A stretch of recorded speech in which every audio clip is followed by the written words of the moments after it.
Assalamualaikum warahmatullahi wabarakatuh. Nah, di sini perkenalkan dulu ya, Ibu Syifa Mutiara dari mahasiswa P3K UPI Kampus Purwakarta. Nah, di sini Ibu akan menjelaskan mengenai materi jaring-jaring makanan pada pelajaran IPAS di kelas 5. Sebelum kita belajar, alangkah baiknya kita berdoa terlebih dahulu ya. Berdoa mulai.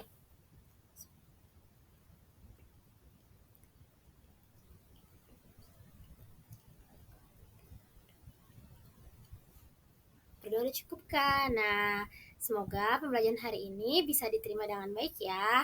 Tepuk semangat dulu. Tepuk semangat. Semangat. Oke, kita mulai pembelajarannya. Nah, anak-anak, apa sih pengertian dari jaring-jaring makanan itu?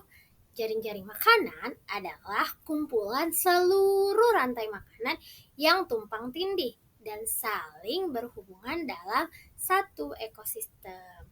Nah, sebelumnya kan sudah kita pelajari mengenai rantai makanan, dan sekarang adalah jaring-jaring makanan yang tersusun dari beberapa rantai makanan. Nah, contohnya seperti apa ya jaring-jaring makanan itu? Yuk, kita lihat di contohnya. Nah, anak-anak, ini adalah contoh dari jaring-jaring makanan. Oke, nah kita bisa lihat ya, di situ ada komponen biotik dan ada komponen abiotik. Nah, komponen abiotiknya yaitu ada air, ada matahari, lalu ada karbon dioksida. Nah, lalu ada komponen biotiknya. Nah, komponen biotiknya terdiri dari rumput, lalu ada pohon, lalu ada hewan, dan juga ada jamur ataupun bakteri. Nah, sekarang kita bahas ya jaring-jaring makanannya. Yang pertama, ada ulat. Ulat itu bisa makan daun yang di pohon, bisa juga makan rumput. Lalu, bukan rumput ya, itu sepertinya gambar padi. Oke, selanjutnya adalah belalang. Nah, belalang itu memakan padi. Selanjutnya adalah tikus. Tikus memakan padi. Nah, atau padi dimakan tikus, atau padi dimakan belalang, atau padi dimakan ulat. Nah, ulat ini dia bisa memakan dua jenis produsen atau jenis tanaman ya, tumbuhan. Dia bisa memakan pohon atau dia bisa memakan padi. Selanjutnya adalah ulat dimakan oleh ayam. Ya, ulat dimakan oleh ayam atau juga bisa ulat dimakan oleh katak. Selanjutnya adalah belalang. Belalang bisa dimakan oleh katak. Terus tikus bisa dimakan oleh ular. Dan tikus juga bisa dimakan oleh elang. Nah, sekarang kita lihat yang ayam. Ayam bisa dimakan ular, ayam juga bisa dimakan oleh elang. Kita lihat lagi yang katak. Tadi kan katak itu makan ulat atau makan belalang. Nah, katak bisa dimakan oleh ular, katak juga bisa dimakan oleh elang. Nah, terakhir, elang. Elang adalah sebagai konsumen tingkat tinggi yang memiliki tingkatan paling tinggi karena tidak ada lagi yang bisa memangsa elang. Elang akan mati lalu akan diuraikan oleh bakteri ataupun dibusukkan oleh bakteri. Nah, hewan-hewan yang lain pun sama. Mereka bakal kembali ke siklusnya, bisa dimakan oleh jamur ataupun bisa dimakan oleh bakteri. Anak-anak, jaring-jaring makanan memiliki trofik atau tingkatan. Nah, ada tingkatan 1 atau trofik 1, ada trofik 2, trofik 3, dan ada trofik 4. Kita bahas dulu ya yang pertama, produsen. Produsen ini sebagai tingkatan yang pertama. Produsen itu apa sih, Bu? Nah, produsen adalah spesies yang bisa menghasilkan makanannya sendiri.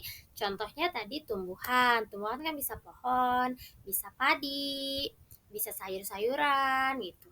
Lalu ada juga alga. Nah, alga ini adanya di laut ya.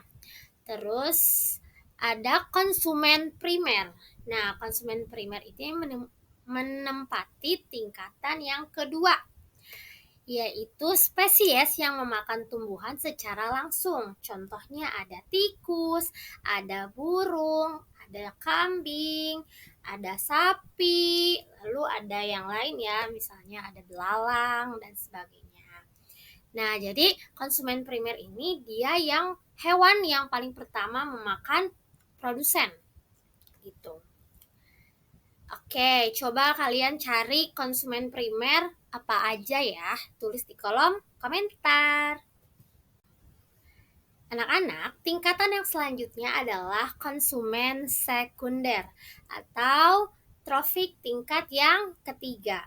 Nah, konsumen sekunder ini adalah berbagai binatang yang memakan konsumen primer. Contohnya burung hantu dan ular. Nah, misalnya ada tadi ya, ada hewan katak. Nah, katak ini kan dia memakan belalang atau dia juga bisa memakan ulat. Nah, katak ini menempati sebagai konsumen sekunder karena dia memakan si konsumen primer.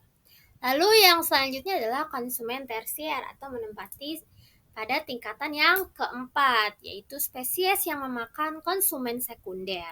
Contohnya ada singa, ada harimau, ada buaya, lalu ada tadi elang. Nah, itu adalah contoh dari konsumen tersier. Coba dicari lagi apa aja ya konsumen sekunder dan konsumen tersier. Jawab di kolom komentar. Selanjutnya adalah dekomposer. Nah, dekomposer atau pengurai adalah makhluk yang dapat membusukkan makanan. Contohnya bakteri atau jamur. Nah, selanjutnya adalah detritivor. Detritivor yaitu hewan yang dapat membantu menguraikan zat organik menjadi zat anorganik. Nah, untuk kemudian lagi diolah oleh produsen. Nah, contoh dari hewan detritivor adalah cacing tanah, siput, dan kaki seribu. Oke anak-anak, mungkin masih ada yang bingung apa sih Bu perbedaannya rantai makanan dan jaring-jaring makanan? Kayaknya sama aja deh, kayak tentang dimakan dan dimakan gitu ya, makan dan dimakan. Nah ternyata ada loh perbedaannya anak-anak. Yuk kita simak apa ya perbedaannya. Oke, sebelum Ibu menjelaskan, kalian coba amati gambar berikut. Food chain adalah rantai makanan dan food web adalah jaring-jaring makanan. Coba amati gambarnya apa ya kira-kira yang menjadi perbedaannya. Nah, jadi kalau rantai makanan itu hanya satu alur. Kalau jaring-jaring makanan itu panahnya banyak begitu ya. Oke, kita bahas ya. Perbedaannya yang pertama yaitu jumlah rantai. Nah, kalau rantai makanan hanya ada satu rantai makanan dan hanya mengarah pada satu arah seperti gambar yang tadi ya. Mengarah dari produsen, konsumen 1, konsumen 2, konsumen 3, misalnya lalu sampai ke pengurai.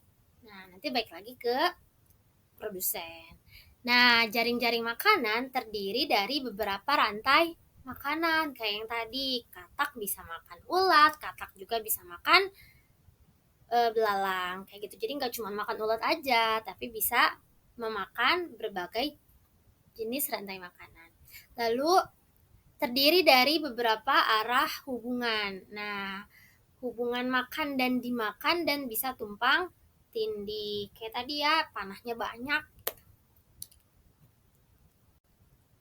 Yang kedua, yaitu jumlah yang memakan dan dimakan. Nah, kalau rantai makanan hanya ada satu organisme yang dimakan dan dimakan. Kayak tadi dicontoh di gambar. Cuma ada satu. Kalau jaring-jaring makanan terdiri dari beberapa jenis makhluk hidup yang memakan atau dimakan spesies lainnya. Kayak tadi ya, ular bisa makan eh, ayam atau bisa makan tikus gitu, atau juga bisa makan katak. Nah, kalau di aslinya kan memang seperti itu, bisa memakan spesies hewan yang lainnya. Yang ketiga yaitu urutan. Nah, urutan dari rantai makanan itu digambarkan secara berurutan gitu ya, secara berurutan. Nah, kalau jaring-jaring makanan itu digambarkan tidak selalu berurutan. Jadi garis panahnya ya kemana aja gitu. Bisa ke atas, bisa ke lurus, bisa nyerong. Nah, tergantung si hewan tersebut dimakan oleh spesies apa. Yang keempat. Nah, yang keempat yaitu kalau rantai makanan hanya ada satu spesies. Tapi kalau jaring-jaring makanan itu mencakup banyak spesies. Jadi spesiesnya bisa lebih dari satu. Yang kelima yaitu hubungan antar makhluk hidup. Nah, rantai makanan memiliki hubungan secara langsung, tapi kalau jaring-jaring makanan memiliki hubungan secara tidak langsung antar spesies. Oke, anak-anak, di sini ada rangkumannya ya mengenai perbedaan rantai makanan dan jaring-jaring makanan. Boleh dibaca ya, anak-anak? Alhamdulillahirrabbilalamin, pembelajaran hari ini telah selesai. Kalau ada yang ingin ditanyakan, boleh ya tanya langsung kepada ibu atau tanya di kolom komentar. Sampai jumpa di pertemuan selanjutnya ya. Dadah. Assalamualaikum warahmatullahi wabarakatuh.